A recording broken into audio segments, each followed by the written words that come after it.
When the children are young, it seems like it's always, focused on what's the best for the children as far as the primary custody. But at what age can kids be like, well, this is not what I want, and it matters? Because Right. when they're 5, it may not be Right. what they So- want, but... That is probably the hottest topic in the courthouse right now. The law is written such that a child at age 11 can make an expression of what they would like through an affidavit. And at age 14, they can make an election. Now, neither of those are binding on the court. The court still is the ultimate gatekeeper to make sure that what's happening is in the best interest of the child. But we get a lot of parents that come in and say, first, my child's 14, so they're going to elect the schedule they want.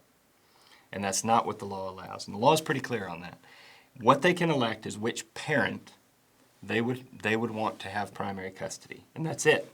They can't get into, I don't want to visit with mom, I don't want to visit with dad. All they can elect is primary custody. Now, when I started, again, I'm kind of sounding like a dinosaur, but when I started, that election was binding. It happened. Even if it wasn't legally binding, it happened. The judges now are getting so hesitant about that affidavit and the concept of putting a child in a lawyer's office to pick parents. And I'll share a quick story with you. One of our judges currently, I won't name him, but has described that process as legalized child abuse. He has said, I don't want to see or hear about these affidavits anymore. I can understand that. And divorces are nasty, and parents can use kids as revenge, and that's exactly. That's a lot to put a kid through. I never thought about it that way, Justin. More and more judges are saying, do not bring me these affidavits. I am so tired of hearing that a parent has taken a child to a lawyer's office and had them choose a parent. And this is what he told me. He said, listen, my parents were separated, and he's obviously grown now. He said, when they both invite me for Christmas, I don't want to pick which parent. I stay home. And I'm grown, right? And I'm grown. Me and my family, right. When they both invite me for Christmas, it's awkward. I don't want to choose. So we do Christmas at our house that year. Because I still don't want to call one of my parents and say, hey, we're going to spend Christmas with mom or we're going to spend Christmas with dad. And this is somebody who's, well beyond the age of a child. Right, but we're always like that. Right, yeah. And he goes, so if it makes you feel awkward to pick a parent at Christmas, why would you make an 8-year-old child pick a parent for primary custody? Yeah.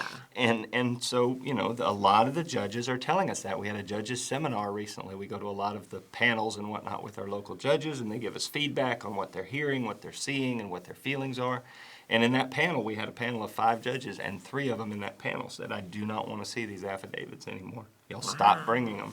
Wow. And so this child election law, there was actually some legislation downtown dropped last year that will probably progress. It takes a few years for these types of bills to work through, but that would eliminate that child election right. And I know the Family Law Bar Association and the Georgia Bar Association were very active in supporting the elimination of it. The lawyers don't like it.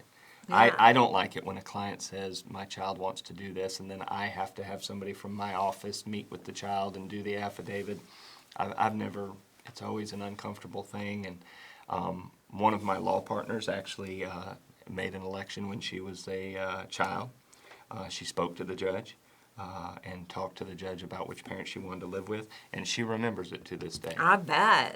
And so, was she glad that she had the opportunity? no, Or do you she says to this day that she wished she'd never had done that. And so I would tell you that